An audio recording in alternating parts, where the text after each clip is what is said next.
Hey guys, I'm sure you've all heard about something called the Rosary or a Hail Mary or whatever, especially if you're Catholic. But today I'm going to talk to you about the Seven Sorrows Rosary, why my family and I chose to pray it, and where it came from, basically a history of it, how to pray it, and I'm going to talk to you about why I think you should pray it. So stay tuned.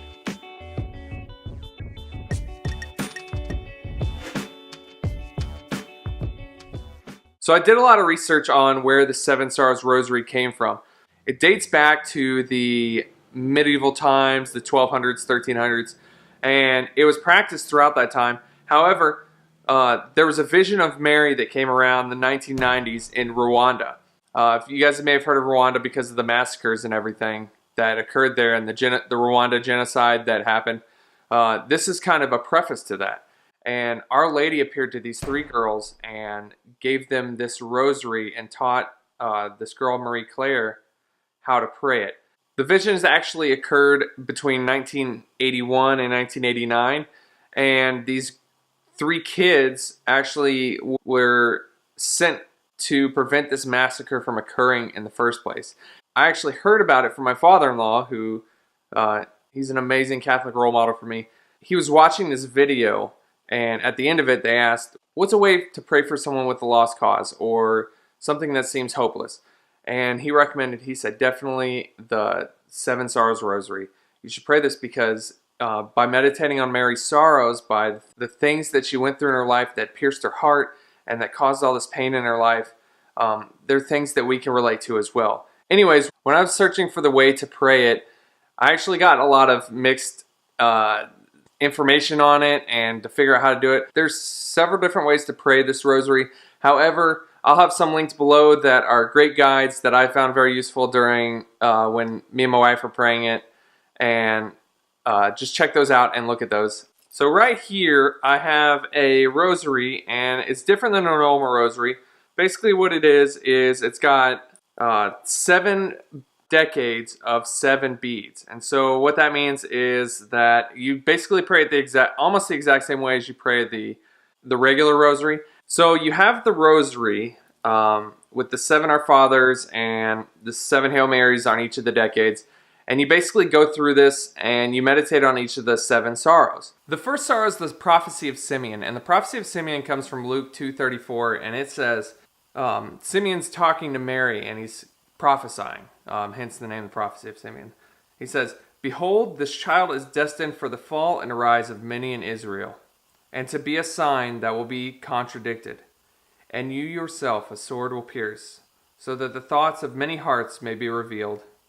He was prophesying that Mary too was going to suffer alongside Jesus. So this is kind of the first sorrow that we talk about, the other sorrows. The second sorrow is the flight to Egypt, and kind of goes along the timeline in that after Jesus was born and after the prophecy, Joseph was told in a dream that he had to take Mary and flee to Egypt. And that leads on to kind of the third sorrow. The loss of Jesus in the temple is different than what we're used to hearing. We're used to hearing the finding of Jesus in the temple. And so really, it's a sorrow because they were worried because they lost their child. Can you imagine losing your child and being in a caravan, leaving somewhere and being like, where's my son? The fourth sorrow is the meeting of Jesus on the way to the cross. I've never had to do that, but I imagine that is an immense sorrow that you feel seeing your son getting taken to the cross and knowing that he's going to die and he's suffering. The fifth sorrow is the crucifixion, and the crucifixion, we all know the crucifixion is the death of Jesus on the cross. The sixth sorrow of Mary, the removal of Jesus from the cross. Not only do you have to see your son die, but you have to remove them from the cross. That's sorrow at its maximum. Following the sixth sorrow is the last and final sorrow, which is the burial of Jesus in the tomb. The 7 sorrows really kind of opened my eyes to a different perspective of it. We prayed it for very specific intentions, for the conversion of a friend of ours and for my mom. You can really take it to anything for any kind of sorrow that's coming up or any kind of thing that's going on in your life, and just ask Mary for prayers. It's a great tool to use, and it's a great tool we found to use, and it really brings us together to prayer. And one thing I love about the rosary and about a lot of the Catholic prayers is God looks at our habits and the prayers that we say that are memorized just as much as he does any other prayer that we pray. I went through this phase when I first started going to church. Every time I'd go to church, every time I would go to Mass on Sunday, I would dread it right before I went. And afterwards, I was like, oh, that wasn't that bad.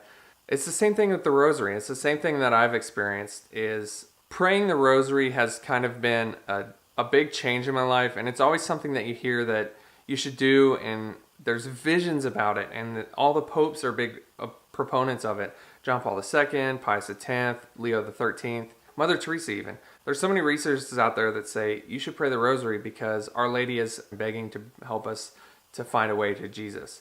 Because that's her goal, is to bring us to Jesus. And Jesus is there to redeem us and to bring us new life. We decided to pray the Seven Sorrows Rosary, and once we started praying it, I kind of enjoyed it because it was a different perspective on the rosary, and it was a specific amount of time for prayer that we could dedicate for our family. So it was good in the end. I think that everyone should pray the rosary, but I also think that everyone should try the Seven Sorrows Rosary. If you have any situations where you're fearful or where you're sorrowful, I think that I'm trying to share this with as many people because I thought it was powerful. I think the rosary is powerful. I really do love it. And there were years or decades as a Catholic where I never wanted to pray the rosary. And no matter how many times people told me, it's like people telling you should work out. I don't want to work out. I don't want to feel better. I don't want to live longer. Anyways, there's so many reasons I can talk about praying the rosary, but I'll have a ton listed below from saints and popes and Mary herself saying why you should pray the rosary.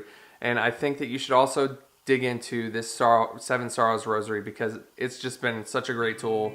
Anyways, if you guys have any experience with the rosary or the Seven Sorrows Rosary, comment below and let me know what you think down there. Is this the side? Is this the side that it goes on? Hit the subscribe button too. And also comment and like the video and share it with your friends if you found this interesting. If you didn't find it interesting, share it with them anyway. And thank you guys for stopping by. Anyways, that's my perspective. And I'm praying for you guys, and God bless. Bye.